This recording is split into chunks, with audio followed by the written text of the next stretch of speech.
بچپن کا حشام الہی ظہیر وہ کیسا تھا؟ تبسم، مسکراہٹ، ہنسی کہے سب کے سب کھو گئے، ہم بڑے ہو گئے۔ جتنا بچپن تو ہر بندے کو یاد بھی آتا ہے اور اچھا بھی لگتا ہے، تو وہ شرارتوں سے بھرپور تھا۔ میرا خیال میں یہ جو جوش جذبہ یہ تو ایک وراثت میں شاید ودیت ہوا کسی کو پسند آئے نہ آئے ہمارا کام ابلاغ کرنا ہے، تو میرے خیال میں یہ تو نیچرل ہے اور اس کے اندر کوئی بناوٹ موجود نہیں ہے۔ بچپن میں جب والد کی ڈیتھ ہوئی، اس کے بعد 5th کلاس میں کریسنٹ سے والدہ نے اٹھا لیا تھا۔ جب مشرف کا دور تھا تو عتیق اسٹیڈیم کے اندر پہلی عوامی سیاسی جلسے سے میں نے تقریر کی۔ ایم این اے، ایم پی اے یا وزیر اعظم؟ عمران خان صاحب نے جب پہلا جلسہ کیا تھا مینار پاکستان کا، انہوں نے بارہا متعدد مرتبہ فون کیا کہ آپ ہمارے جلسے میں شامل ہو، کہ عمران خان کے جلسے میں ناچنے کو دل کر رہا۔ اگر اللہ نے موقع دیا تو ایم این اے، سینیٹر اور جو اللہ تعالیٰ نے موقع دیا اہل حدیثوں کی بھرپور نمائندگی کریں گے۔ جس پارٹی میں بھی آج بھی شامل ہو جائیں اس کی طرف سے سیٹ کی آفر موجود ہے، جس پارٹی میں شامل ہو۔ کیوں گردش مادام سے گھبرا نہ جائے دل، انسان ہوں پیالہ و ساغر نہیں ہوں میں۔ آپ نے کیوں ضرورت محسوس کی جمعیت اہل حدیث بنانے کی؟ بڑا لیڈر چلا جائے تو جمعیت اہل حدیث ظاہر ہے اس کا نام تک مٹانے کی کوشش کی گئی، اس کو ختم کر دیا گیا، اس کو دفنا دیا گیا، ابو جان کے اوپر ہرزہ سرائی کی گئی۔ ابو جان کے اوپر جو 84 سے زائد مقدمات ہوئے ان میں سے اکثریت مقدمات مدعی مرکزی جمعیت کے لوگ تھے۔ ابو جان نے جب عدالت کے جج کے سامنے یہ کہا کہ اگر یہ میری بیوی ہے تو اس کو کہ میرے ساتھ چاہیے، تو وہ عورت اسی وقت روک بھی تھے۔ مرکزی جمعیت اہل حدیث والے عدالت میں چلے جاتے ہیں، ان سے پہلے ہم کیس کرنے کے لیے تیار ہیں۔ اس سارے جو کرپشن کے الزام لگائے، میں نے ثبوت تو بڑی بات ہے، میں نے مباہلے کا بھی کہا تھا۔ ساجد میر صاحب کا تو دعویٰ ہے کہ آپ ٹکٹ نہ ملنے کی وجہ سے چھوڑ گئے۔ پورے پاکستان کو پتا ہے کہ میں نے جماعت نہیں چھوڑی۔ الیکشن ہوئے ہیں 8 فروری 2024 کو اور مجھے ساجد میر صاحب نے جماعت بدری کا نوٹیفکیشن جاری کیا ہے 2023 مئی کا۔ آپ کی بیٹی پر الزام کا وہ کیا واقعہ ہے؟ بیٹی کے اوپر چھوڑیں، انہوں نے علامہ شہید کی بیوی کو نہیں معاف کیا۔ کہ مرکزی جمعیت اہل حدیث سے کوئی دوستی کا ہاتھ بڑھانے کی گنجائش ہے؟ آج بھی وہ معاہدہ میاں منظور صاحب کے پاس موجود ہے، جائیں دستخط کر دیں، میں تیار ہوں۔ مجھے مسئلہ ہی نہیں ہے، میرے بارے میں یہ کہا گیا کہ یہ اس نے کہا، میں کبھی بھی ابتدا کرنے کا قائل نہیں ہوں، مسلک کی عزت کا رکھوالا ہوں اور چاہتا ہوں عزت ہو، میں کبھی پہل کرنے کا قائل نہیں ہوا۔ کیا یہ بھی سن لیں، اس وقت پاکستان پورے کے اندر سروے کر لیں، سوشل میڈیا کا کر لیں، آن دی گراؤنڈ کر لیں، مساجد، مدارس، علماء کے حساب سے کر لیں کہ وہ اہل حدیث کس کے ساتھ ہے، آپ کو خود اندازہ ہو جائے گا۔ بسم اللہ الرحمن الرحیم، السلام علیکم ناظرین، آپ دیکھ رہے ہیں ڈیجیٹل دعویٰ نیٹ ورک اور میں ہوں حماد حمید۔ ناظرین، آج ہمارے ساتھ جو مشہور شخصیت موجود ہے وہ کسی تعارف کے محتاج نہیں ہے۔ وہ سیاسی لحاظ سے، سماجی لحاظ سے، وہ مذہبی لحاظ سے اپنا تعارف رکھتی ہے۔ وہ سیاست ہو یا کوئی اسلام ہو یا مذہب کا کوئی کام ہو، وہ سب سے زیادہ نمایاں شخصیت آپ کو پاکستان میں نظر آئیں گی۔ میری مراد علامہ حشام الہی ظہیر جو آج ہمارے ساتھ موجود ہے۔ السلام علیکم ورحمۃ اللہ۔ وعلیکم السلام ورحمۃ اللہ وبرکاتہ۔ علامہ صاحب، اہلاً مرحبا۔ علامہ صاحب کیسے ہیں آپ؟ ٹھیک ہے؟ اللہ کا کرم، اللہ کا احسان، مزاج کیسے ہیں آپ کے؟ الحمدللہ اللہ کا احسان ہے۔ سب سے پہلے ہم علامہ صاحب کا شکریہ ادا کریں گے کہ علامہ صاحب نے ہمیں ٹائم دیا، اور اتنے شارٹ ٹائم میں کہ انہیں آج ہی میسج کیا اور انہوں نے آج ہی ٹائم دیا کہ آپ آدھے پوڈ کاسٹ کے لیے۔ علامہ صاحب، میری ٹیم کی طرف سے آپ کو بہت بہت شکریہ۔ اہلاً وسہلاً۔ علامہ صاحب، ہم شروع کریں گے کہ آج کا تو ہم نے علامہ حشام الہی ظہیر دیکھا ہے، اس کا جذبہ، اس کا جوش، اور عوام کے لیے جو اس کا جذبہ ہے وہ ہم نے دیکھا ہے۔ بچپن کا حشام الہی ظہیر وہ کیسا تھا؟ بسم اللہ الرحمن الرحیم۔ حماد حمید بھائی آپ کو جمعیت اہل حدیث پاکستان کے سیکریٹریٹ میں ہم خوش آمدید کہتے ہیں۔ یہ تو بنیادی طور کے اوپر لوگ بتا سکتے ہیں، جو دوست احباب ہوتے ہیں وہ بتا سکتے ہیں کہ بچپن کیسا تھا۔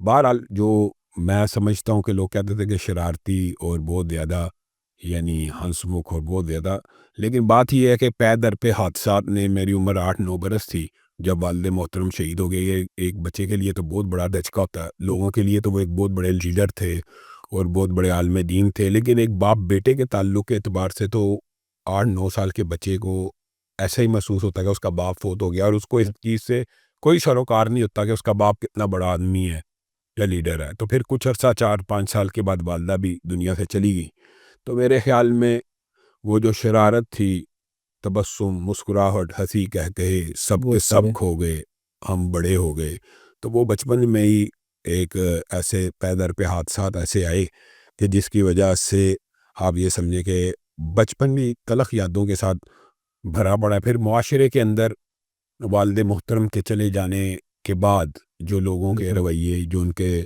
بہت زیادہ مخلصین سمجھے جاتے تھے، ان کی حقیقتیں جب آشکار ہوئی تو ظاہر ہے بچپن میں تلہی تو یعنی مل جاتی ہے اور گھل جاتی ہے۔ تو بہرحال پھر بھی جتنا بچپن تو ہر بندے کو یاد بھی آتا ہے اور اچھا بھی لگتا ہے، تو وہ شرارتوں سے بھرپور تھا۔ ٹھیک ہے، بچپن کے بعد جوانی میں جب آپ نے قدم رکھا تو کیا آپ کی وہ شخصیت، مطلب جو تقریر ابھی آپ کرتے ہیں، جوش جذبہ ہے، جوانی میں بھی یہی تھا؟ میرا خیال میں یہ جو جوش جذبہ یہ تو ایک وراثت میں شاید ودیت ہوا، تو وہ دوسری بات یہ ہے کہ جوش اور جذبے کے ساتھ جو تقریر کرنا ہے یہ سنت بھی ہے۔ یہ رسول اللہ صلی اللہ بعض لوگ خواہ مخواہ اس بات کے اوپر اعتراض کرتے ہیں کہ آپ اونچی آواز سے، آپ غصے کے اندر بات کر رہے ہوتے ہیں۔ خود رسول اللہ صلی اللہ علیہ وسلم کے بارے میں صحیح حدیث سے ثابت ہے کہ آپ جب گفتگو کرتے تھے تو آپ کی رگیں پھول جاتی تھی اور چہرہ لال ہو جاتا تھا، اور آپ ہمیں جہنم سے ایسے ڈرا رہے ہوتے تھے کہ جیسے خود دیکھ رہے ہیں۔ تو یہ انداز اور اطوار، ویسے دھیمے انداز بھی آج کل چلتے ہیں اور لوگ دھیمے انداز کو بھی پسند کرتے ہیں، لیکن یہ بندوں کی اپنی اپنی چوائس ہوتی ہے۔ میرے خیال میں الفاظ کا جو اتار چڑھا ہوتا ہے یا اس کے اندر دباؤ ڈالنے سے بھی جو یہ محاورات ہیں کہ گفتگو بعض لوگوں انداز جادو جیسی ہوتی ہے، ایسے ہی۔ تو کسی کو پسند آئے نہ آئے ہمارا کام ابلاغ کرنا ہے۔ تو میرے خیال میں یہ تو نیچرل ہے اور اس کے اندر کوئی بناوٹ موجود نہیں ہے۔ اور میں عمومی طور پہ لوگ ایک بہت بڑے باپ کا بیٹا ہو تو عموماً کوشش کرتا اپنے باپ کو کاپی کرنے کی، تو میں نے اپنے والد محترم کے نظریات کو تو کاپی کیا اور فالو کیا ہے، لیکن میں یہ سمجھتا ہوں کہ میں نے ان کی تقریر کی کاپی نہیں کی۔ تو یہ جو میرا انداز ہے یہ نیچرل ہے، تو فطرتی طور کے اوپر۔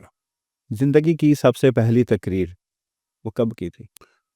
Crescent Model F S C میں پڑھتا تھا تو ایک کمپٹیشن تھا، نہیں بلکہ اس سے بھی پہلے ایم کیو فاؤنڈیشن، بچپن میں جب والد کی ڈیتھ ہوئی اس کے بعد 5th کلاس میں کریسنٹ سے والدہ نے اٹھا لیا تھا اور انہوں نے کہا کہ آپ نے اب حفظ کرنا ہے۔ حفظ کے بعد دوران حفظ بھی مجھے یاد نہیں میں نے تقریر کی، میں ایم کیو فاؤنڈیشن میں 8ویں کلاس میں داخل ہوا تو ایک انٹر اسکول کمپٹیشن تھا، اس کے اندر پہلی دفعہ تقریر کی تھی، اس میں میری 3rd پوزیشن آئی۔ اس کے بعد میں نے F S C Crescent Model School سے ہی کی، پہلے 5 کلاسیں بھی کریسنٹ سے پڑھی تھی، تو کریسنٹ کے اندر ایک دفعہ تقریر کی، تو بہت زیادہ تقریر بالکل نہیں کی، یا لوگ یہ سمجھتے ہیں کہ شاید بچپن سے مقرر تھے۔ اس کے بعد مدینہ یونیورسٹی کے اندر جب داخل ہوا تو ایک طلبہ کا کنونشن تھا، وہاں تقریر کی، پھر مدینہ یونیورسٹی سے واپس آ کے تقریر کا اور خطابت کا کیریئر شروع کیا۔ ٹھیک ہے، یہ آپ کی وہ عوامی جلسے میں پہلی تقریر اسٹیج پر کھڑے ہو کے۔ عوامی جلسے پہ پہلی جو تقریر ہے نا، بعض لوگ ابتسام بھائی کی بہت سی تقاریر ہیں جو اس کو میرے ساتھ گڈ موڈ کر دیتے ہیں۔ عوامی بڑے جلسے کی جو پہلی تقریر تھی وہ عتیق اسٹیڈیم میں تھی، 2001 کے الیکشنز کے اوپر، 2003 کا الیکشن تھا، ہاں 2003 میں تھا الیکشن، جب مشرف کا دور تھا، تو عتیق اسٹیڈیم کے اندر پہلی عوامی سیاسی جلسے سے میں نے تقریر کی۔ سینکڑوں جماعتیں پاکستان میں موجود ہیں، سیاسی، مذہبی اور کئی اور سیاست کے علاوہ بھی جماعتیں موجود ہیں۔ اہل حدیثوں میں دیکھیں تو مرکزی جمعیت اہل حدیث موجود تھی، تو پھر آپ نے کیوں ضرورت محسوس کی جمعیت اہل حدیث بنانے کی؟ بنیادی طور پہ حماد حمید بھائی، جمعیت اہل حدیث کو بنانے کا اور بحال کرنے کا مقصد وہی ہے، وہی نقطۂ نظر تھا جو ضرورت علامہ احسان اللہ دہی شہید نے مرکزی جمعیت کے ہوتے ہوئے جمعیت اہل حدیث کو بنانے میں محسوس کی۔ علامہ احسان اللہ دہی شہید کے اوپر وہ جس جماعت کے تھے، یعنی تب ان کی زندگی میں بھی تو مرکزی جمعیت موجود تھی، لیکن ان کے اوپر مقدمات ہوئے، بجائے یہ کہ ان مقدمات میں اس اہل حدیث لیڈر کا ساتھ دیا جاتا، اپنی ہی جماعت کے لوگ ان مقدمات کے مدعی بننے میں تیار ہوئے۔ ابو جان کے اوپر جو 84 سے زائد مقدمات ہوئے، ان میں سے اکثریت مقدمات کے مدعی مرکزی جمعیت کے لوگ تھے، اور حتیٰ کہ جو ابو جان کے اوپر قتل کا مقدمہ ہوا اس کا تو مصطفیٰ کھر وغیرہ نے مدعی بنے۔ جو عورت کا ابو کے اوپر جعلی مقدمہ درج کیا گیا اس کے مدعی بھی مرکزی جمعیت کے افراد تھے، اور اس عورت نے عدالت میں یہ بیان دیا کہ مجھے فلاں فلاں بندے نے پیسے دیے تھے کہ میں کہوں کہ میں آپ کی بیوی ہوں۔ ابو جان نے جب عدالت کے جج کے سامنے یہ کہا کہ اگر یہ میری بیوی ہے تو اس کو کہ میرے ساتھ جائے، تو وہ عورت اسی وقت روک بھی تھی، اور اس عورت نے اسی وقت کہا کہ میں کیوں جاؤں، مجھے تو پیسے دیے تھے کہ ابھی مجھے ساتھ بھیجنے کی کوئی ڈیل ہی نہیں ہوئی۔ تو اسی وقت ان کا سارا بھانڈا بھی پھوٹ گیا۔ تو ابو جان نے اس بات کی ضرورت کو محسوس کیا کہ یہ خاص طبقہ فکر اور خاص نظریے کے لوگ ہیں جو صرف سرکاری ہیں، جو صرف درباری ہیں، اور ابو جان ان کو کہتے بھی سرکاری درباری ملا کہا کرتے تھے۔ یہ ایک طریقہ باب ہے نا، لوگوں کے سامنے اگر کبوتر کی طرح آنکھیں بند کر لو یا شترپور کی طرح مٹی میں سر ڈالنے سے حقائق نہیں بدلتے۔ علامہ احسان اللہ دہی شہید نے جمعیت اہل حدیث جس وقت بنائی تھی، مرکزی جمعیت موجود تھی، اور جمعیت اہل حدیث بنانے کے مقصد یہ تھے کہ مرکزی جمعیت اہل حدیثوں کے کسی کام نہیں تھی آتی اور کوئی ٹارگٹ نہیں سے اپنے ذاتی مفادات کے ارد گرد گھومتی تھی.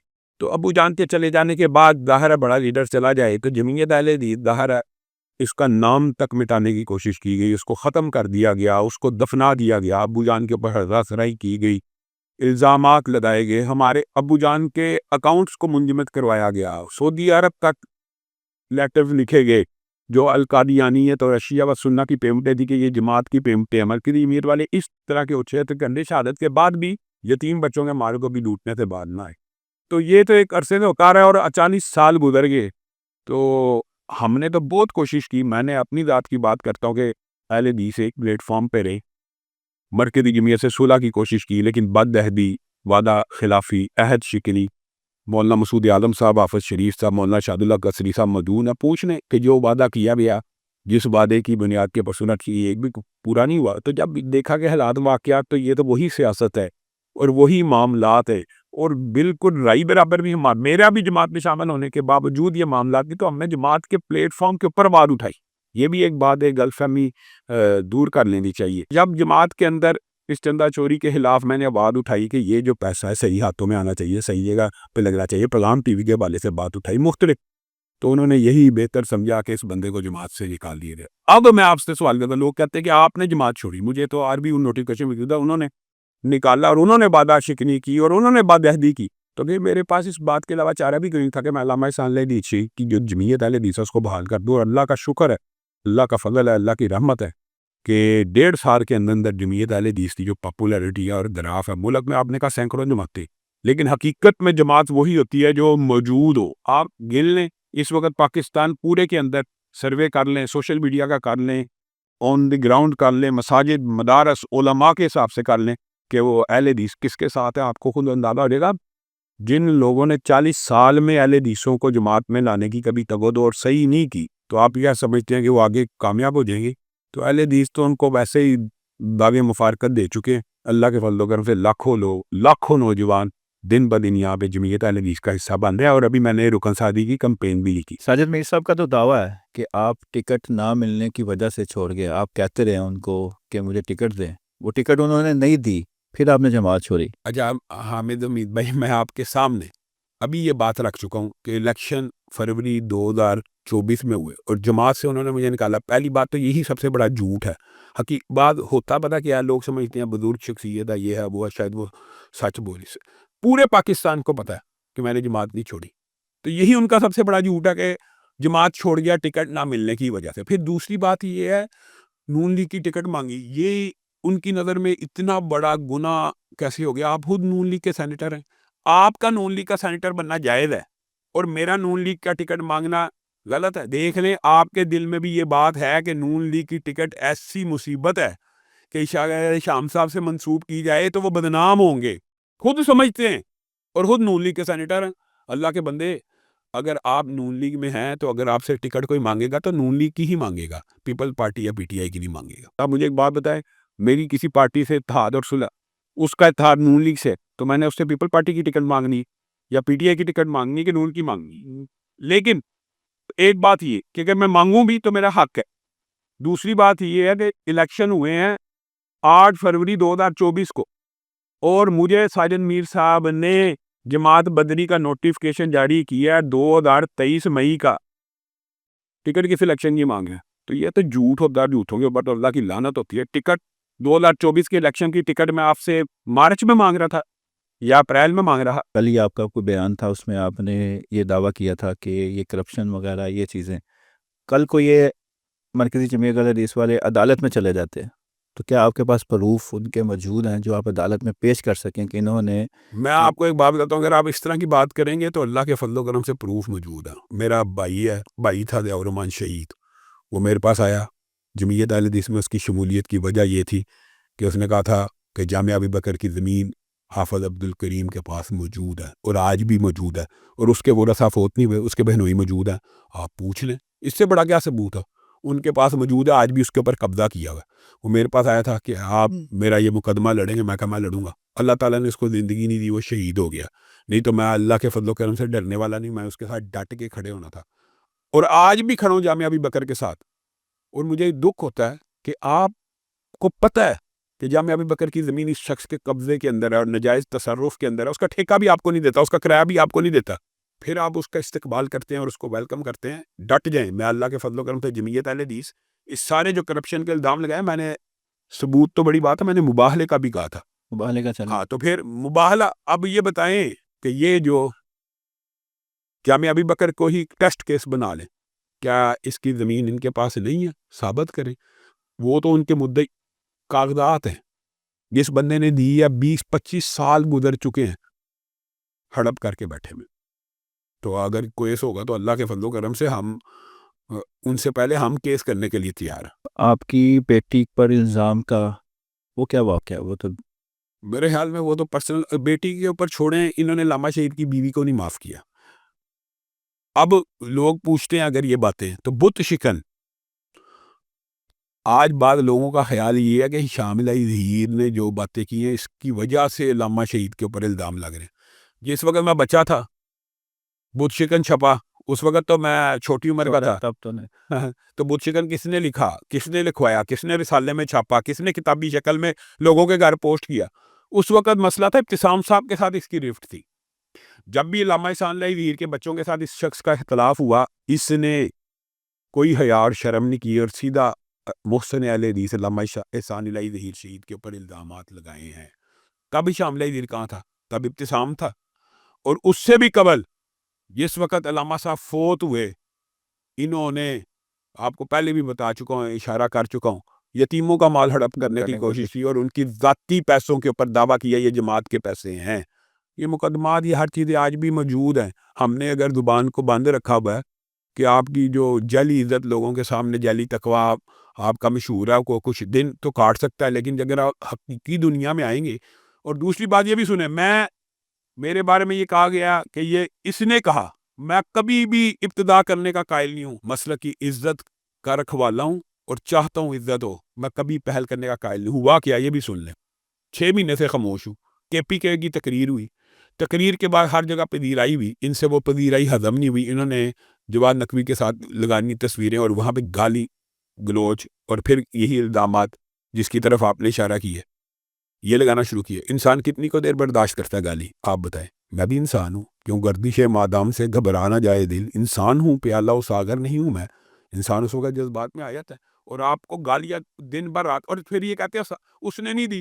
اور بھائی آپ کی جماعت کے ذمہ دار ہیں، آپ کی جماعت کے عہدے دار ہیں جو گالیاں دے رہے ہیں، جو بد زبانی کر رہے ہیں، اور فیس بک کے اوپر ان کی پوسٹیں موجود ہیں اور ان کی گالیاں میں سمجھوں گا ان کی ہیں۔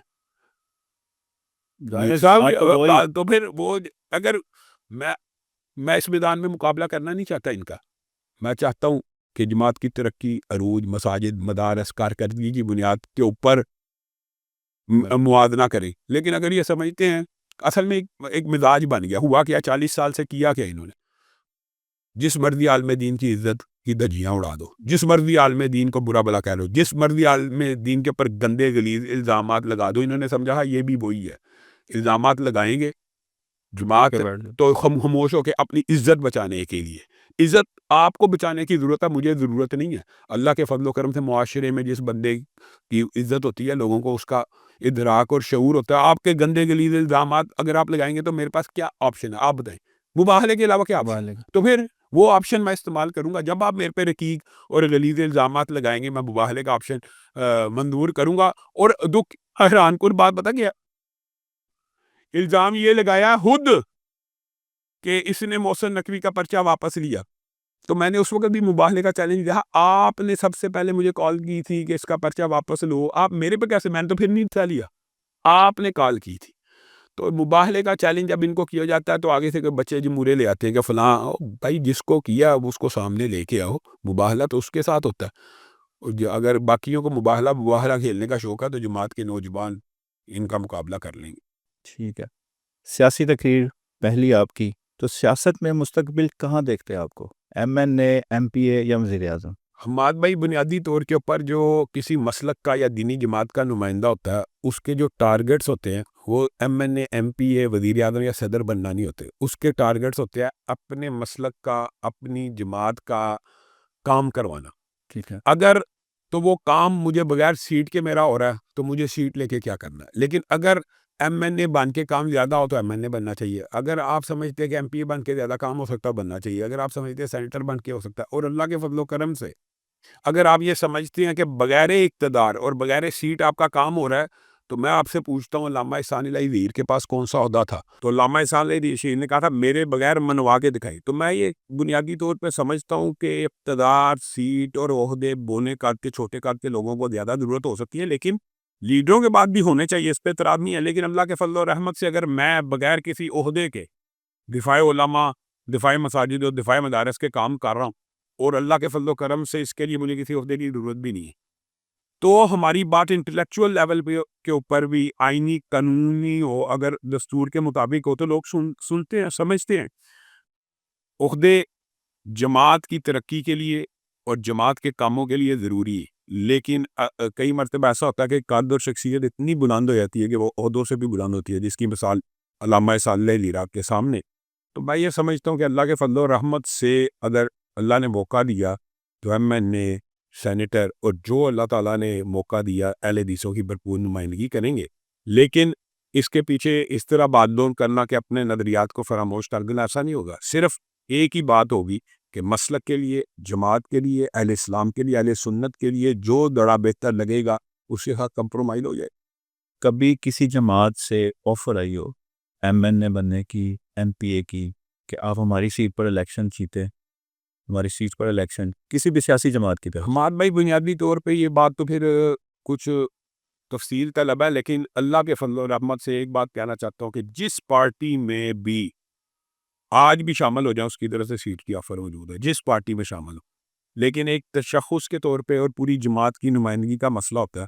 مثلا عمران خان صاحب نے جب پہلا جلسہ کیا تھا مینار پاکستان کا, انہوں نے بارہا متعدد مرتبہ فون کیا کہ آپ ہمارے جلسے میں شامل ہو, اور وہ صدق کے دل سے مجھے اپنے ساتھ چلانا بھی چاہتے تھے. لیکن بنیادی طور پہ ان کا جو کلچر تھا سٹیج کا اور ماحول جو تھا, آپ مجھے بتائیں کہ کیا کوئی مولوی عالم دین مشہور حدیث کی 500 علماء کو لے کے ان کے سٹیج پہ بیٹھوں اور وہاں پہ ناچ گانا شروع ہو جائے کہ عمران خان کے جلسے میں ناچنے کو دیکھ رہا ہے, تو میں وہاں پہ بیٹھ سکتا ہوں؟ بالکل. تو یہ ہمارا کلچر اور ماحول اس چیز کی نہیں تھا دیتا.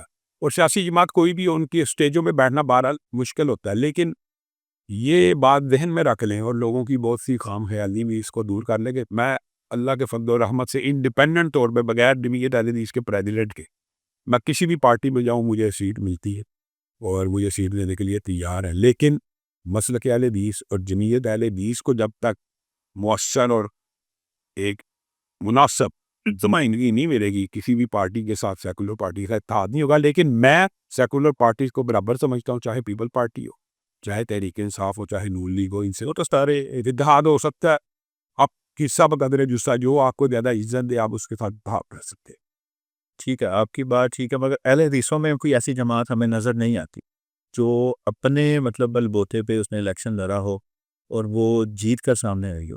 بنیادی طور پہ ہمارے بھائی اس کا بھی اگر آپ تجزیہ کریں تو اہل حدیث اپنی بنیاد کے پر سیٹیں جیتتے ہیں. حتیٰ کہ مولانا داؤد غزنوی نے پنجاب کے اندر اپنے بلبوتے پہ سیٹ جیتی, مولانا معین الدین لکھوی صاحب جیتے ہیں, قصور کی سیٹیں اہل حدیثوں کی سیٹیں تھیں. اب موجودہ دور میں آپ یہ جو بات کہہ رہے ہیں 100% درست ہے کہ آپ اہل حدیث کے نام کے اوپر سیٹ نہیں جیت سکتے. لیکن اگر آپ اس کو وسیع پیمانے پہ دیکھیں تو تحریک لبیک بھی نہیں جیت سکی.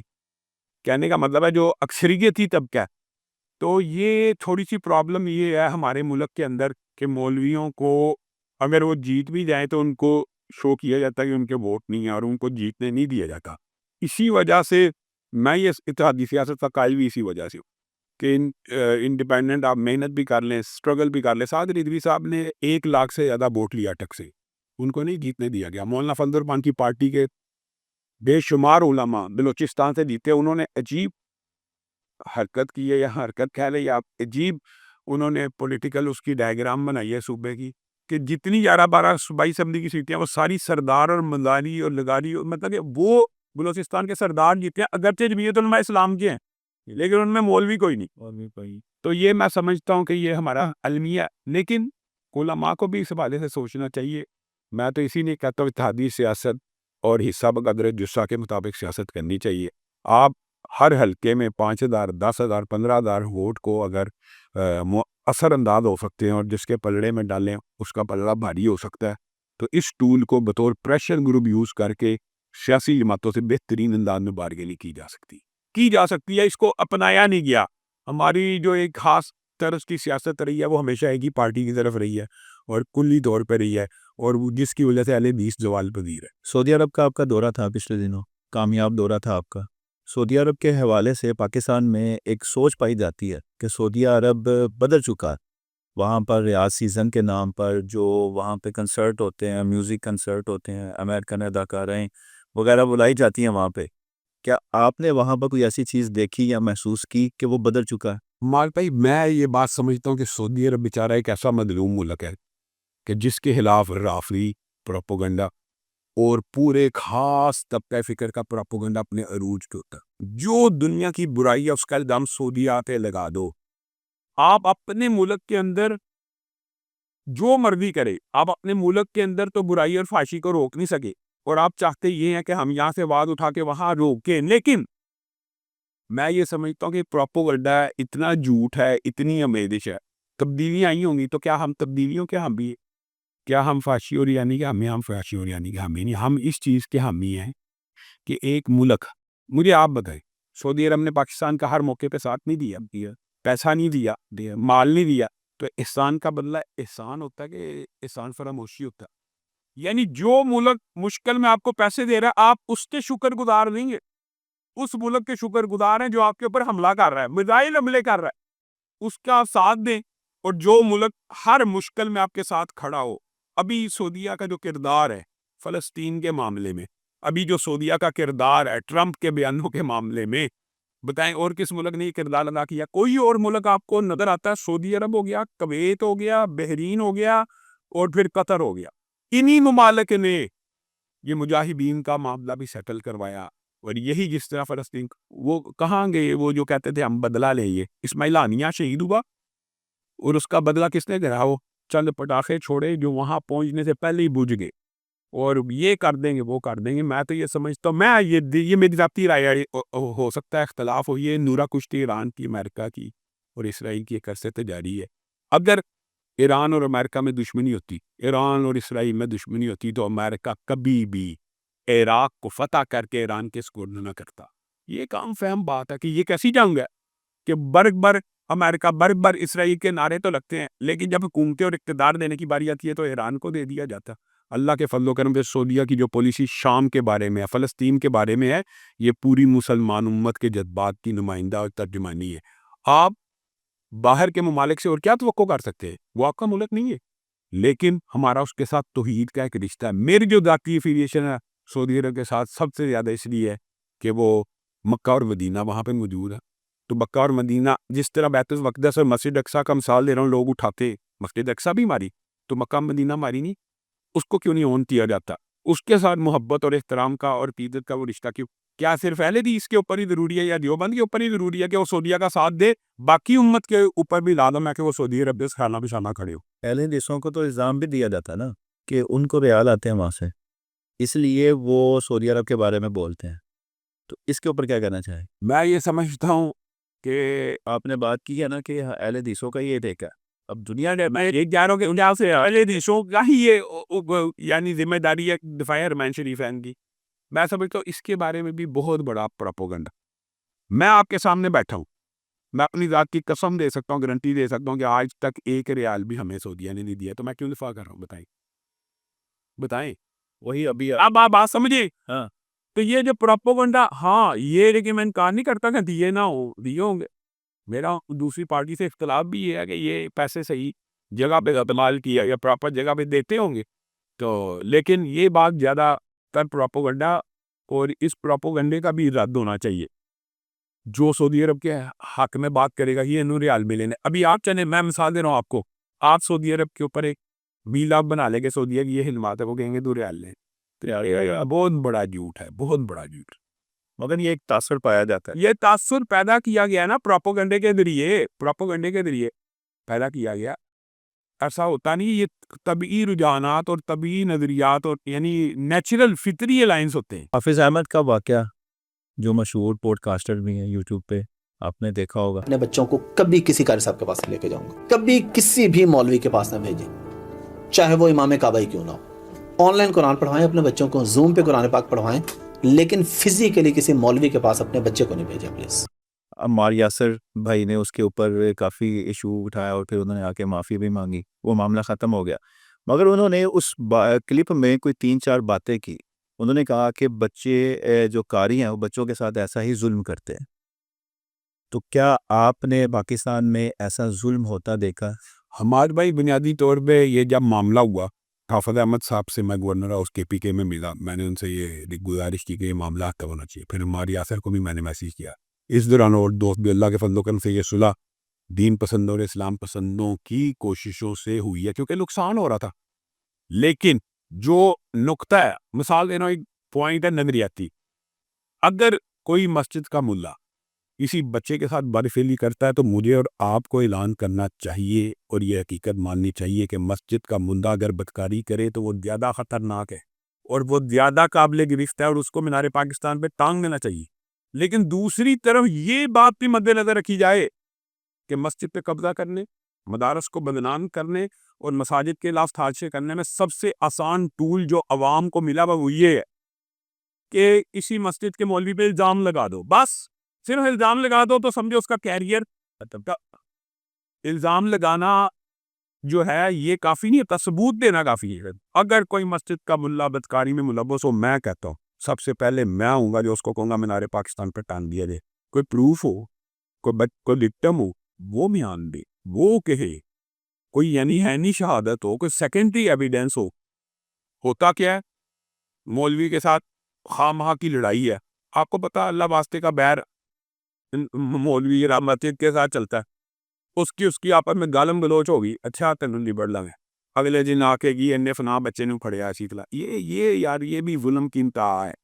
میں کہتا ہوں دونوں سائڈ پہ انتہا پسندی نہیں ہونی چاہیے. اگر کوئی کرے تو مساجد و مدارس کے افراد کو اس کا تحفظ کبھی نہیں کرنا چاہیے, اسے نشان عبرت بننا چاہیے. اور اگر کوئی اس طرح کا شخص صرف اپنے گھنونے اور اپنے گندے اور اپنا مسجد اور مدرسے قبضے کی سوچ سے یہ کام کرتا ہے, اس کا بھی سخت اور کڑا احتساب ہونا چاہیے. یہ کام صرف مدرسوں کی حد تک نہیں ہے. ذاکر نائک سے بھی یہ سوال ہوا, پیڈوفیلیا بچوں کے ساتھ اس طرح کا گلیوں میں, محلوں میں, مارکیٹوں میں, سکولز دیکھ لے, کالجز دیکھ لے, ہر جگہ یہ کام کوئی نہ کوئی ویڈیو وائرل ہو رہی ہے. کوئی لیکن یار اس سے ہمارے بھائی مدرسے کا فیل جسٹیفائی نہیں ہو سکتا. بچ کیسے؟ میں یہ کہتا تو باہر کے معاشرے میں جو کچھ ہو رہا ہے اس سے مدرسہ پاک صاف ہونا چاہیے کہ نہیں, اس سے مسجد پاک صاف ہونی چاہیے کہ نہیں. فرق ان لوگوں کو نظر آنا چاہیے. بلکہ میں تو یہ آرگیومنٹ بھی لوگ پیش کرتے ہیں کہ دیکھیں جی یونیورسٹیوں میں کیا ہو رہا ہے. بھائی یونیورسٹیاں تو ہے ہی سیکولر نظام تعلیم, ادھر تو ہونا ہی ہے. ادھر پہ اخلاقیات کا جنازہ ہے, ادھر تو حیا ہے ہی نہیں ہے. آپ نے تو اپنے آپ کو رول ماڈل پیش کرنا ہے نا. آپ تو اپنا ایک ایسا رول ماڈل پیش کرے. ہاں ویسے آپ کہیں کہ اس کا حل کیا ہے, تو اس کا حل وہی ہے کہ جو قرآن کی مبادیات ہے, کل للمؤمنین یغضوا من ابصارہم, کہ بندہ مومن جب بھی نظر پڑ جائے غیر محرم پہ تو جھکا لو, اور عورت کو بھی حکم ہے غیر محرم کے اوپر نظر پڑے تو جھکا لو.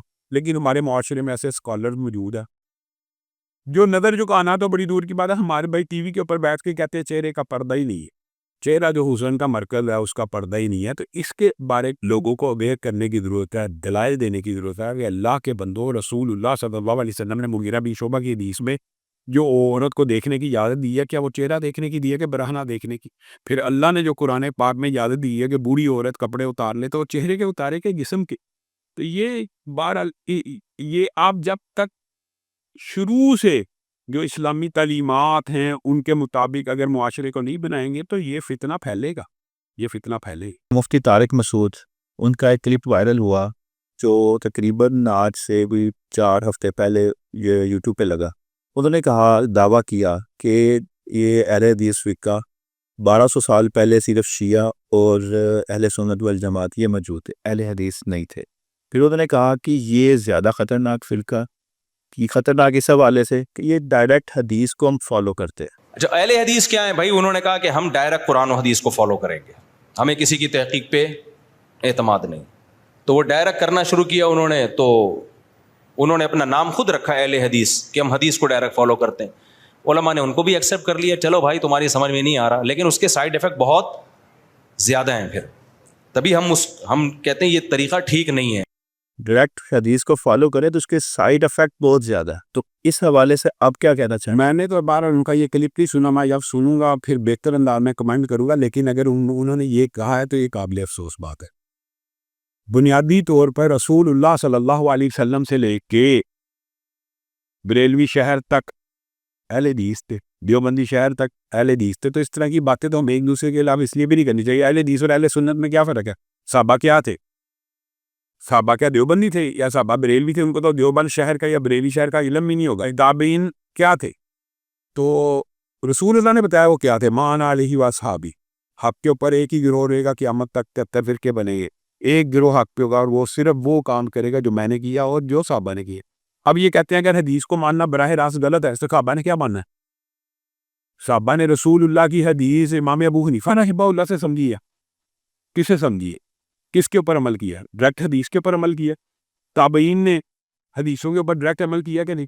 تو جو امت کا بہترین طبقہ وہ براہ راست حدیثوں پہ عمل کرنے والا ہے، اور آج بھی امت کا بہترین طبقہ وہی ہے جو براہ راست حدیث پہ عمل کرے گا. یہ بات یاد رکھے، امت کا بہترین طبقہ براہ راست رسول اللہ کی حدیث اور سنت کو مانتا تھا، اور قیامت تک وہی طبقہ بہترین ہے جو براہ راست رسول اللہ کی حدیث اور سنت کو. ہاں یہ بات ہو سکتی ہے کہ حدیث کی انٹرپریٹیشن میں کوئی اختلاف ہو جائے، وہ صحابہ کا بھی ہوا. تو آپس میں فَإِن تَنَازَعْتُمْ فِي شَيْءٍ، اگر تنازع ہو گیا فَرُدُّوهُ إِلَى اللہ اور اس کے رسول کی طرف لوٹا دیا جائے گا، اور اس کا ایگزیکٹ کنٹیکسٹ جو ہے وہ پڑھا جائے گا. اس کا انہوں نے یہ جواب بھی دیا کہ اہل حدیث کا جو مطلب طبقہ اہل حدیث طبقہ عوام ہے، وہ کسی اپنے علماء کے پاس جاتے ہیں، وہ حدیث کی وضاحت کرتے. کوئی مسئلہ ہے، اس نے مولوی صاحب سے پوچھا، اپنے عالم سے پوچھا، انہوں نے وضاحت کی. تو نے کہا اگر آپ نے بھی یہی کام کرتے ہیں تو ہم بھی تو اپنی حدیث کی وضاحت امام ابو حنیفہ سے لے رہے ہیں. اچھا دوسری بات یہ جو وہ بات کرتے فَاسْأَلُوا أَهْلَ الذِّكْرِ، یہ تو اللہ نے قرآن میں کہا ہے کہ کسی بندے کو کوئی بات سمجھ نہ آئے تو عالم دین کے پاس چلے جاؤ. تو یہ تو اہل حدیث کا موقف ہے، اہل سنت کا موقف ہے. اس میں تو میرا اور آپ کا اختلاف نہیں ہے. جہاں پہ اختلاف ہے وہاں پہ آئیے. اختلاف بنیادی طور پہ حماد حمید بھائی، میں یہ تلخ باتیں ہم کرنا نہیں چاہتے، کیونکہ اتحاد امت اور اہل سنت کو تو میں ایک دیکھنا اور، لیکن میں آپ کو ایک بات بتاتا ہوں. اختلاف تو تقلید شخصی کے اوپر ہے اور تقلید جابت کے اوپر ہے کہ رسول اللہ کی حدیث یہ ہے، امام صاحب نے یہ کہا، ہم امام کی مانیں گے، رسول اللہ کی نہیں مانیں گے. اور طارق مسعود صاحب خود اس چیز کا ایگری کرتے ہیں یہ کفر ہے اور یہ بات ناجائز ہے. لیکن جب مسائل کی بات آتی ہے تو عمل اسی فتوے کے اوپر ہو رہا. مدت رضاعت قرآن میں کتنی ہے؟ 2 سال. امام ابو حنیفہ رحمہ اللہ کے نزدیک 2.5 سال ہے. کس کے اوپر؟ یعنی آپ پھر کیسی بات کرتے ہیں؟ اس طرح کی بات آپ کریں ہی نہ کہ تقلید کہ ایک مسئلہ نہیں ہے. حدیث ہے کہ فجر سے پہلے 2 رکعتیں پڑھو، اور صحابہ آتے تو ایسے پڑھی جا رہی ہوتی تھی جیسے لگتا تھا کہ فجر کہہ رہا مغرب سے پہلے 2 رکعتیں پڑھو، اور ایسے پڑھی جا رہی ہوتی تھی لگتا ہے مغرب کی نماز ہو گئی. بھائی انہیں امام ابو حنیفہ کے نزدیک حرام ہے. انٹرپریٹیشن کا فرق ہو سکتا ہے، میں انٹرپریٹیشن کے فرق کی بات نہیں کرتا. اور یہ ایک مسئلہ نہیں ہے. حالت احرام کے مسائل جو ہیں، فوت ہو جائے اس کے سر کو نہیں ڈانپنا. اب میں کیا کہوں، آپ نے اتنا سینسٹیو موضوع چھیڑ دیا. جو مقلد ہوتے ہیں وہ لکھتے ہیں یہ حدیث ہے، یہ حدیث ہے، یہ حدیث ہے. 10 حدیثیں لکھی ہیں اور نیچے لکھا یہ ہمارے امام کا قول ہے. اب ہمارا فتویٰ یہ ہے کہ ہم امام کو مانیں گے حدیث ہوگی. اب بتائیے کوئی جملے، پھر بتائیں. وہ بات وہ حدیث سے نکل گئی نا. ہاں اپنی آپ میں کہتا ہوں رسول اللہ صلی اللہ علیہ وسلم کی حدیث کے علاوہ، یعنی وحی، قرآن اور حدیث وحی ہے، اور اس کے علاوہ کوئی چیز وحی نہیں. اس کے علاوہ ہر چیز کا انکار کیا جا سکتا ہے، ہر بھی شخص کا انکار کیا جا سکتا ہے. صرف رسول اللہ کی حدیث کا انکار اور قرآن کا انکار نہیں کیا جا سکتا. یہی دین ہے، یہی شریعت ہے، اور اسی کے اوپر امت کا اتفاق ہو. رمضان میں جنت کے دروازے کھل جاتے ہیں اور جہنم کے بند ہو جاتے ہیں اور شیاطین پکڑے جاتے ہیں، تو پھر گناہ کیوں ہوتے ہیں؟ یہ جو حدیث ہے نا، پوری اس حدیث کے اندر یہ لکھا جاتا ہے کہ سرکش شیاطین جکڑ جاتے ہیں، جنت کے دروازے کھل جاتے ہیں، جہنم کے بند ہو جاتے ہیں. لیکن اس سے مراد یہ نہیں ہے کہ کرین بھی جکڑا جاتا ہے. ہر انسان کے ساتھ بھی ابلیس کی اولاد میں سے ایک کرین موجود ہے، وہ نہیں جکڑا جاتا. یہ نفس کی جو برائی ہے وہ نہیں جکڑی جاتی، وہ انسان نے خود اپنی ٹریننگ کر لی ہے. سرکش شیاطین کے جکڑنے سے فائدہ کیا ہوتا ہے؟ وہ جنات اور وہ جو سرکش شیاطین جو کرین کو ہر وقت گائیڈنس اور ان کی سپورٹ کر رہے ہوتے ہیں، کہ جب وہ جکڑی جاتی ہیں تو یہ بھی کمزور ہو جاتا ہے. اور انسان، وہ عام انسان جو باقی پورا سال مسجد میں نہیں آتا، اس کرین کو شکست دے کے مسجد میں آ جاتا ہے. اور اسی لیے یہ نیکی اور موسم بہار اس لیے ہے کہ یہ ایک مہینہ اللہ تعالیٰ نے تیرے اوپر تقدیراً آسانی کر دی ہے, سرکش شیاطین کو جکڑ دیا ہے. اب تو آگے بڑھ, اب تو نیکی کا کام کر. کیوں؟ اگر تو نیکی کا کام کرے گا تیرا نفس مضبوط ہوتا جائے گا, نیکی کی طرف تیرا کرین کمزور ہوتا جائے گا. ایک ماہ تو اللہ تعالیٰ نے یہ سپورٹ فراہم کر دی, اب باقی 11 مہینے تو تجھے گستے لڑنا. تو بنیادی طور کے اوپر یہ نہیں ہے کہ جنت کے دروازے کھل جائے اور جہنم بند ہو جائے اور سرکش شیاطین جکڑے گئے ہیں تو انسان کے ساتھ جو شیطان ہے وہ بھی جکڑا جاتا ہے. وہ نہیں جکڑا جاتا, وہ آزاد رہتا ہے. وہ ہر وقت انسان کو گمراہ کر رہا ہوتا ہے. اور انسان کا نفس بھی, نفس امارہ جو ہے وہ انسان کو برائی کی طرف انگیز کرتا ہے. بنیادی طور پہ انسان لذت پسند ہوتا ہے. تو جس گناہ میں لذت ہو, یہ تو آج کل تو ہے ہمارا معاشرہ گناہ بے لذت کی طرف چل پڑا نا. سگریٹ بھی پی لو اور موسیقی بھی سن لو, یہ ایسے بے گناہ یعنی بے لذت گناہ ہے کہ ان میں بھی لذت آنا شروع ہو جاتی ہے.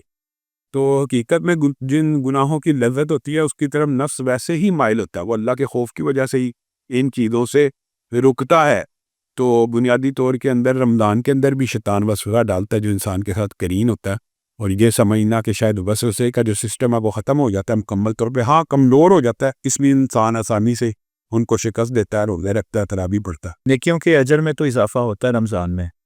گناہ اگر کوئی کرتا ہے تو اس کا گناہ کا بھی مطلب اس کو گناہ بھی زیادہ ملے گا. جی ہم آج بھائی بنیادی طور کے اوپر جہاں پہ جس موسم میں یا جس جگہ پہ نیکیوں کا اجر و ثواب زیادہ ہوتا ہے وہاں پہ گناہوں کا عقاب اور وعید بھی زیادہ ہوتی ہے. ایک عام عقلی اور منطقی میں آپ کو چند باتیں کہتا ہوں. اگر آپ مسجد میں نفل پڑھیں گے یا مسجد میں عبادت کریں گے, مسجد میں فرض نفل کو چھوڑیں, فرض نماز مسجد میں پڑھنے کا اجر زیادہ کہ گھر میں مسجد میں, تو مسجد میں گناہ کرنے کی وعید زیادہ ہے. اسی طرح رمضان ایک ماہ مبارک ہے, اس میں اگر آپ نیکیاں کریں گے تو اجر بڑھے گا, تو اگر گناہ کریں گے تو آپ نے اللہ تعالیٰ کے شاعر کی کیا تکریم کی ہے. خانہ کعبہ میں جو گناہ ہے وہ بڑھے گا نہیں. ایک عام معاشرے میں گناہ, یہی تو ابھی ہم نے آپ کے سامنے مقدمہ رکھا کہ مسجد کا ملا گناہ کرے اس کو دوہری سزا ملنی چاہیے. حضرت عمر نے بھی یہ بات کی تھی کہ اگر میری اولاد میں سے کسی نے کیا نا تو میں نے دگنی سزا دینی ہے. تو گویا یہ بات درست ہے کہ اس ماہ مبارک میں گناہ کرنے کی وعید زیادہ ہے. عام بھی گناہ ہی ہے, لیکن ظاہر ہے مسجد میں کیا جائے گا یا خانہ کعبہ میں کیا جائے گا یا جمعے کے دن, یا یعنی جو شاعر اللہ ہیں ان کے اندر گناہ کرنے کا عقاب اور اس کی سزا زیادہ ہے. اچھا, گناہ سے ہی آگے بات چلائیں تو ڈاکٹر ذاکر نائک سے بھی یہ سوال ہوا تھا کہ سب کچھ پہلے ہی تقدیر میں لکھا ہوا ہے کہ یہ انسان نے یہ گناہ کرنا ہے, تو پھر گناہ کا وہ گناہ کیوں ملے گا؟ اچھا, بنیادی طور پہ نا یہ آپ نے جو تقدیر کی بحث کی ہے, یہ آج کل کی جو یونیورسٹی کالجز میں جاتا ہوں وہاں پہ بھی یہ لوگ سوال کرتے ہیں. یہ اس کا مطلب بڑا ہے کہ کامن سوال ہے, پوچھا جاتا ہے. یہ نہیں, یہ ایک ایسا سوال ہے جو آج نہیں ہوا, رسول اللہ سے بھی ہوا. مطلب کہ ہمیں تو وہ دیکھنا ہے جو رسول اللہ صلی اللہ علیہ وسلم نے, اور اس کے اوپر ایک کیلانی صاحب کی پوری کتاب ہے, اس کا نام ہے مسئلہ تقدیر. شاید آپ اگر اس کتاب کا مطالعہ کریں تو ان باتوں کے انہوں نے بڑے خوبصورت اور عمدہ جواب دیے ہیں کہ تقدیر میں کا مطلب یہ نہیں ہے کہ انسان مجبور مخض ہے. تقدیر بھی ہے, تقدیر اللہ تعالیٰ نے لکھی ہے اپنے علم سے. تقدیر علم کی بنیاد کے اوپر لکھی گئی ہے, تقدیر عمل کروانے کی بنیاد پہ نہیں لکھی ہوئی. اس کی مثال یہ ہے کہ کوئی ٹیچر اپنے اندازے سے کہے گا کہ یہ طالب علم فیل ہوگا, اگر وہ طالب علم پاس ہوگا تو یعنی محنت کرے گا تو پاس بھی ہو سکتا ہے.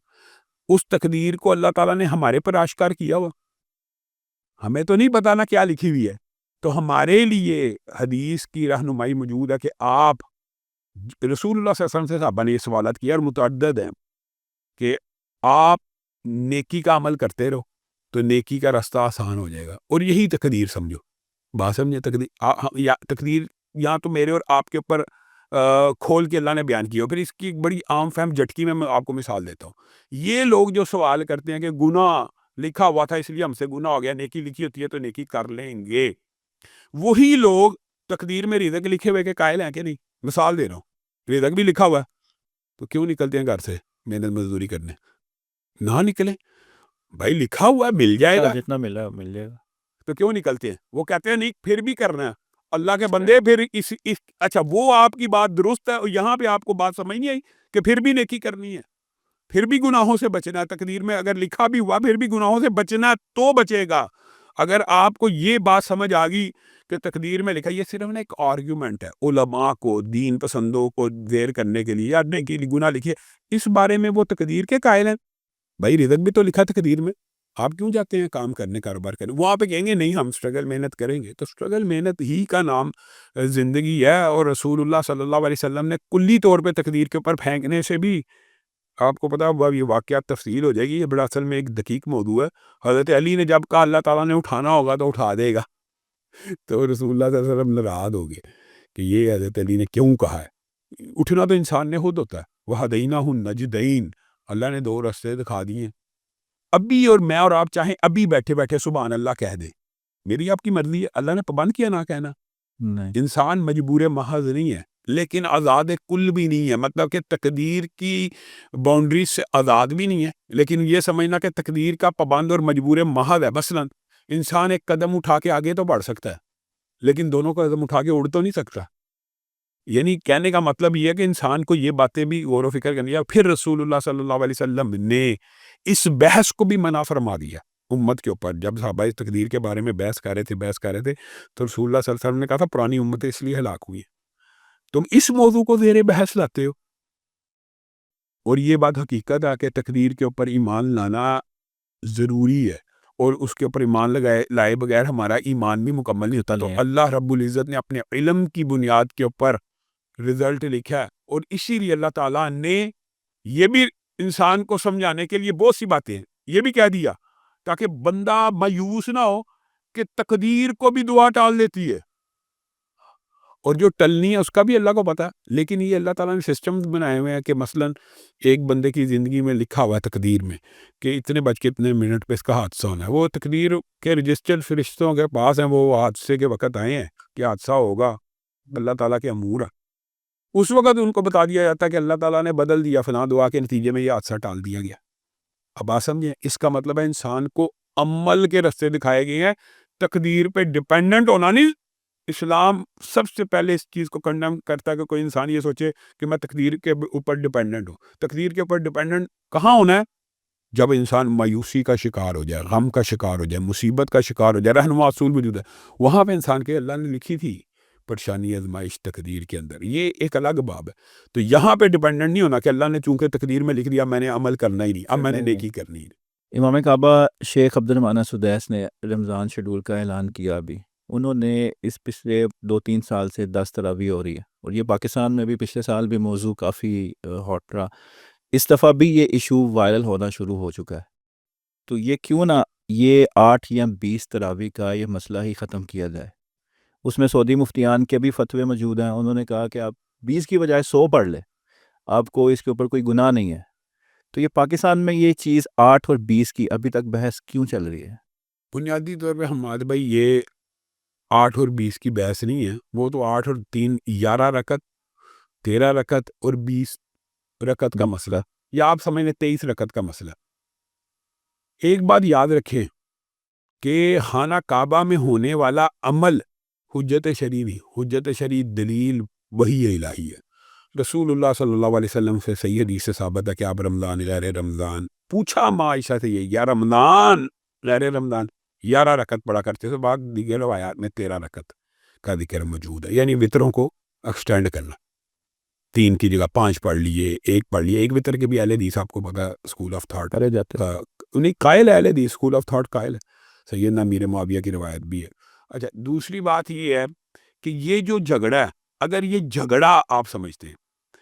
آپ اگر 20 کو بھی متعین نہ کریں تو کتنے مرضی کوئی بندہ نفل پڑھتا جا رہا ہے پڑھتا رہے اس کے اوپر تو اہل حدیث علماء ہم تو تعین کے اوپر کہتے ہیں کہ اگر متعین کرنا تو وہی متعین ہوگا جو رسول اللہ نے کیا ابی ابن کعب کی حدیث حضرت عمر نے متعین فرمایا کہ 11 رکعت جا کے پڑھانی ہے تو جو تعین ہوگا وہ 11 رکعت کا ہوگا اور اگر بغیر تعین پڑھنی ہے تو آپ جتنی مرضی پڑھ لیں اس کے اوپر اعتراض نہیں لیکن آپ تعین 20 کا کرتے ہیں یہ قرآن و سنت سے کہاں ثابت ہے یہ کہتے ہیں وہاں سے ثابت ہے جی کہ حضرت عمر کے دور میں پڑھی گئی تھی کہاں پڑھی گئی تھی کس نے پڑھائی کسی عمل کا وقوع پذیر ہونا اس عمل کی دلیل نہیں ہوتا دلیل یہ ہے کہ حضرت عمر نے پڑھائی تھی یا حضرت عمر کے حکم پہ ہوئی تھی اس دور میں کہیں پہ پڑھی گئی تھی ویسے تو روایت بھی ضعیف ہے لیکن مثال دے رہا ہوں سچی بھی مان لی جائے تو کہیں پہ پڑھی جانے سے ثابت نہیں ہوتا. یہ عدد رسول اللہ صلی اللہ علیہ وسلم کی پوری زندگی میں ایک مرتبہ بھی 20 رکعت ثابت ہو, ہم پڑھنے کے لیے تیار ہیں, ہمیں کوئی اعتراض نہیں. اہل حدیث کا تو اسکول آف تھاٹ ہی ہے, آپ کو پتہ. ویسے اگر کوئی پڑھتا جا کر 20 تراویح میں اس کا کہتا ہوں ثواب ملے گا. عدد کا تعین نہ کرے, عدد کا تعین نہ کرے.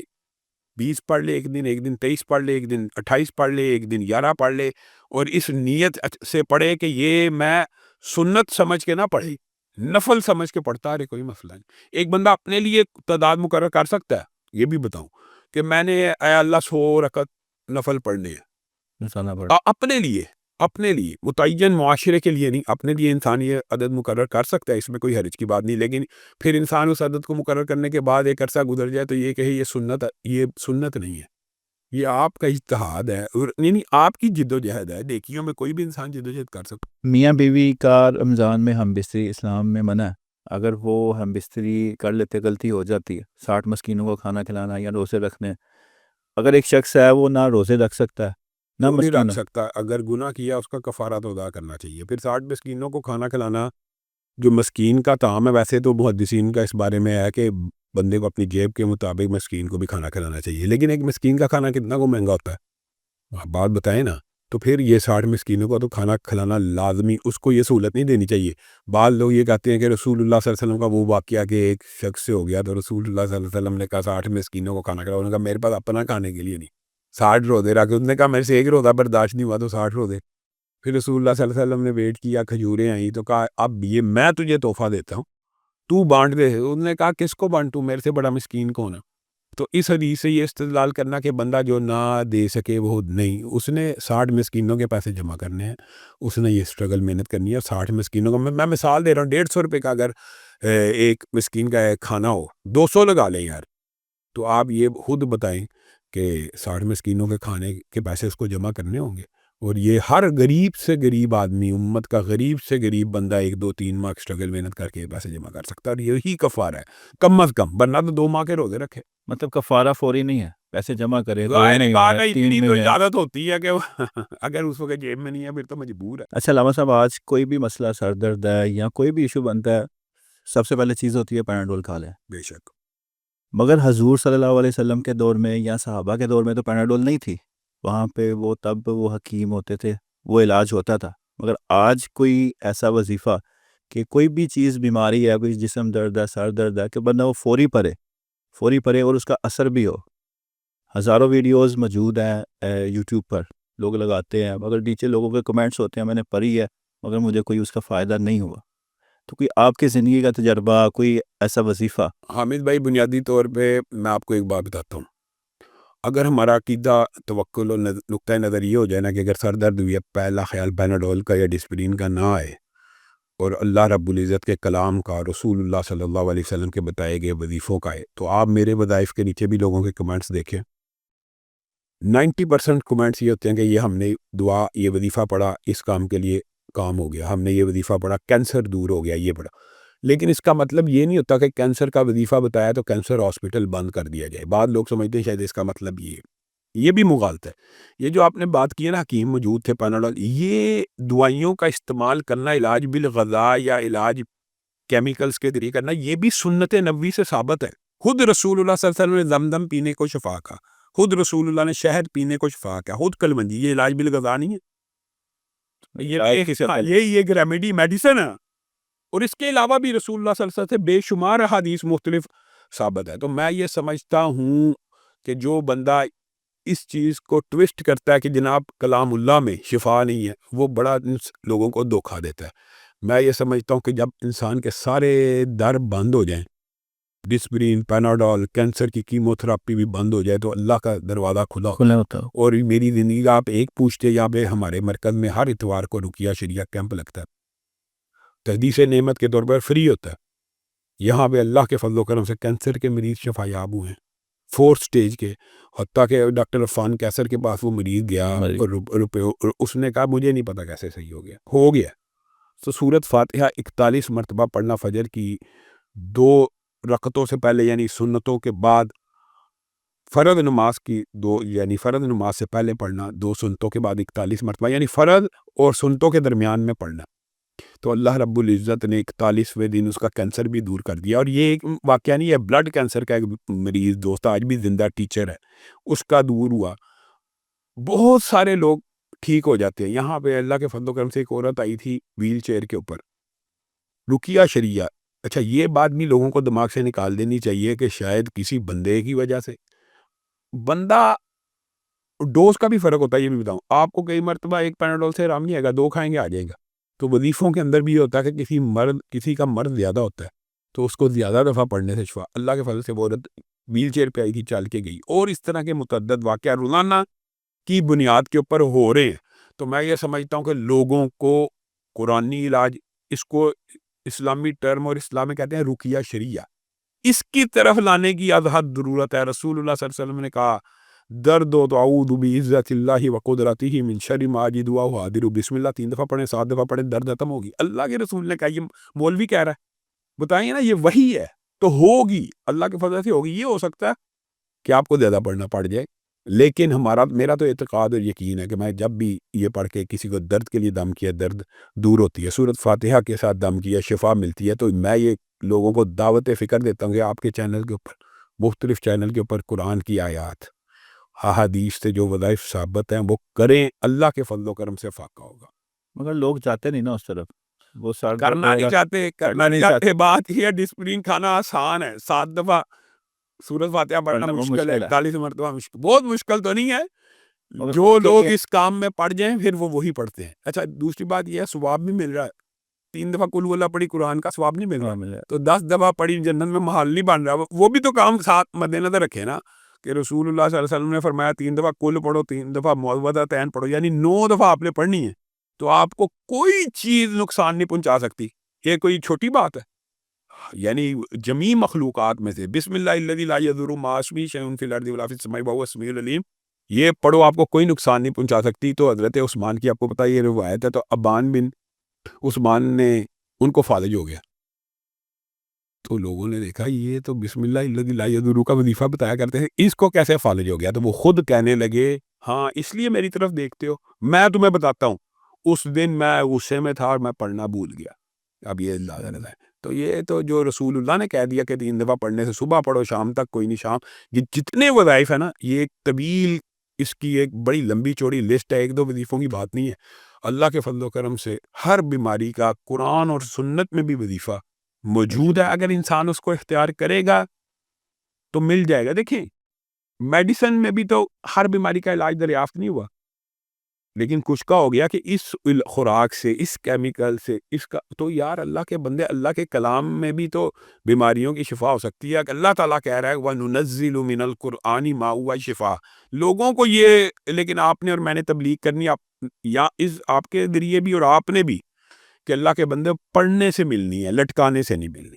نہ دم لٹکانے سے شفا ملتی ہے, نہ شہد لٹکانے سے, نہ کلونجی لٹکانے سے ملتی ہے, تو کھانے سے اور ان کو پینے سے ملتی ہے. اسی طرح قرآن کو بھی لٹکانے سے نہیں ملنی, پڑھنے سے مل جانی. اب کچھ لوگ ہوتے ہیں اس میں, مطلب ان کا یہ ہے کہ ہم وظیفے پڑھ کے تھک گئے, ہم نے وظیفے کر کے تھک گئے ہیں, دعائیں ہماری قبول نہیں ہوتی. یہ جو جملہ ہے نا, یہ حمید بھائی, یہ رسول اللہ کے دور میں بھی تھا. رسول اللہ نے کہا ہر بندے کی دعا قبول ہوتی ہے مگر اس کی جس نے جلد بازی کی. کہا کس نے جلد بازی کی؟ کہا وہ جس نے کہا میری قبول نہیں ہوتی, میری اللہ نہیں سنتے. اب مجھے ایک بات بتائیں, ایک بندہ کہ میری اللہ نہیں سنتا, تو اس کی کس نے سننی ہے پھر بتائیں؟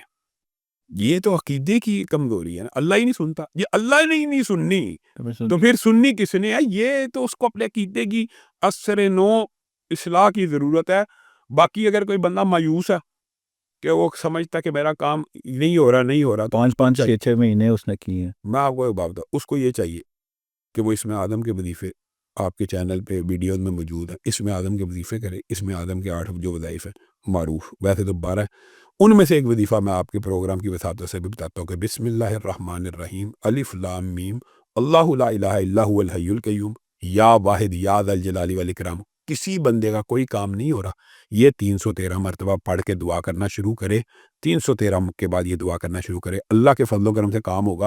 اور اس وظیفے کے نیچے آپ کمنٹس پڑھ لیں, لاکھوں لوگوں کے کمنٹ ہے کہ کام ہو گیا. ہاں تو پھر مجھے پرسنل ایک بندے نے میسج کیا, اس نے کہا کہ یہ علامہ صاحب سے پوچھ کے بتانا کہ میں نے یہ وظیفہ کیا ہے اور پتہ نہیں کتنے مہینے, اس نے بتایا کہ میں اس کو وظیفہ کرتا رہا ہوں. اب اس میں کیا، اس نے کہا میرا کام نہیں ہوا، اب اس میں کیا چیز ہو سکتی ہے؟ اس کا ہاں، عقیدہ نہیں ٹھیک نہیں ہے، کیا یہ چیز؟ بات نہیں. اچھا یہ بات سن، رسول اللہ صلی اللہ علیہ وسلم نے خود ہی بھی یہ بات فرما دی ہے کہ دعا کے 3 نتیجے ہیں. بندہ مومن کی دعا رد نہیں ہوتی. یہ بات، پہلی بات تو یہ عقیدہ کہ اللہ تعالیٰ کو پکارا رد نہیں ہوتا. کیا پھر وہی بات جو تقدیر کی بھی ہم نے بحث کی ہے تھوڑی سی. رسول اللہ صلی اللہ علیہ وسلم نے فرمایا اس نے 1 لاکھ مانگا، 1 لاکھ فوری مل گیا. بندے نے کہا میرا کام ہو گیا. ہو گیا. اس نے 1 لاکھ مانگا، 1 لاکھ تو نہ ملا، لیکن تقدیر، کتابت تقدیر کے دن لکھا تھا کہ اس کی آنکھ چلی جائے گی، اس کا بازو کٹ جائے گا. اب 1 لاکھ نہ ملا لیکن آنکھ چلی جانی تھی، بازو کٹ جانا تھا، وہ بچ گیا. اب آنکھ اچھی ہے کہ 1 لاکھ اچھا ہے، بازو اچھا ہے کہ 1 لاکھ اچھا ہے، لیکن اس چیز کا انسان کو ادراک اور شعور نہیں ہے.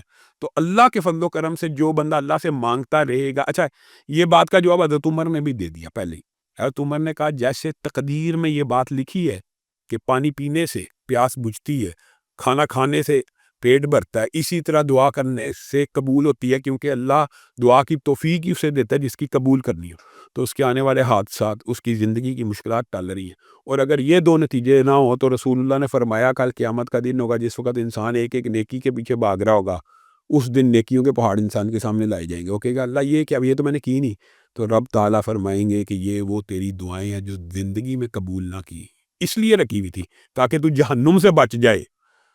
اس وقت انسان کہے گا کاش میری زندگی میں ایک دعا بھی قبول نہ ہوئی ہوتی. تو اصل کامیابی تو ارب سال کی زندگی ہے. تو یہ عقیدے سے دعا کریں، اللہ کے فضل و رحمت سے کام